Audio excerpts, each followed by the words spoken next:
প্রতিদিনের মতো আজকেও কিন্তু দোকানে এসে প্রথমে দোকানের সামনেটা ভালো করে ঝাড় দিয়ে আমি দোকানটা খুলে নিলাম। আর আরেকটা কথা যেটা বলার রয়েছে সেটা হচ্ছে আগামী 18 তারিখ থেকে মানে মঙ্গলবার থেকে রবিবার অবধি আমাদের দোকান কিন্তু বন্ধ থাকবে, অনেকটা লং টাইম দোকান বন্ধ থাকবে, তাই তোমাদের আগে থাকতেই জানিয়ে দিচ্ছি। প্রথমে দোকানের ভিতরটা ভালো করে পরিষ্কার করে গঙ্গা জলের ছিটা দিয়ে ও জলের জলগুলো ভরে নিয়ে আসলো। এবার কিন্তু একে একে আমি পুরো দোকানটা সাজিয়ে নেবো। তো ফার্স্টে আমি স্যুপটা বানিয়ে মোমোটা বসিয়ে দিই, তারপরে ফ্রাই আইটেমগুলো স্টার্ট করি। আজকে কিন্তু বৃষ্টি শুরু হয়ে গেছিল, বৃষ্টির জন্য ও জল ভরতে যেতে পারছিল না, আর আমি দিকে দোকানটাও পুরোপুরি খুলতে পারছিলাম না, তাই জন্য অনেকটাই সন্ধে হয়ে গেছে, লেট হয়ে গেছে।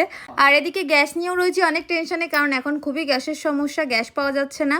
আর এদিকে বলতে বলতে চলে এসছে কাস্টমার, আমাদের কিন্তু সবকিছু প্রায় রেডি হয়ে গেছে। আর এই কাকু কিন্তু প্রথমে 1 প্লেট মোমো নিয়ে গেছিল, পরে কিন্তু আরেকবার এসেছিল এগ রোল নিতে। আর এই পুচকুটা নিয়ে নিয়েছিল একটা উইংস, আর তার মা বাবা নিয়ে নিয়েছিল 1 প্লেট চিকেন স্টিম মোমো। আর এই বোন নিয়ে নিয়েছিল কিন্তু 1 প্লেট চাউমিন আর 1 plate chicken steam momo parcel. আর এদিকে এই দিদিভাই চলে এসেছিল দুটো কম্বো ট্রাই করতে, তো তারা কিন্তু বলেছিল কম্বো দুটো খুব টেস্টি ছিল, সবকটা আইটেমই খুব ভালো লেগেছে। এদিকে পড়ে গেল মহা বিপদে, দোকানের কিছু জিনিস এমন সময় শেষ হয়ে গেছে, ও গেল আনতে, আমি একা একা দোকান সামলাচ্ছিলাম। আজকে খুব টেনশনে ছিলাম যে এত বৃষ্টি হচ্ছে, কাস্টমার কিভাবে আসবে, কিন্তু খুব তাড়াতাড়ি কিন্তু আজকে সমস্ত কিছু শেষ হয়ে গেছিল।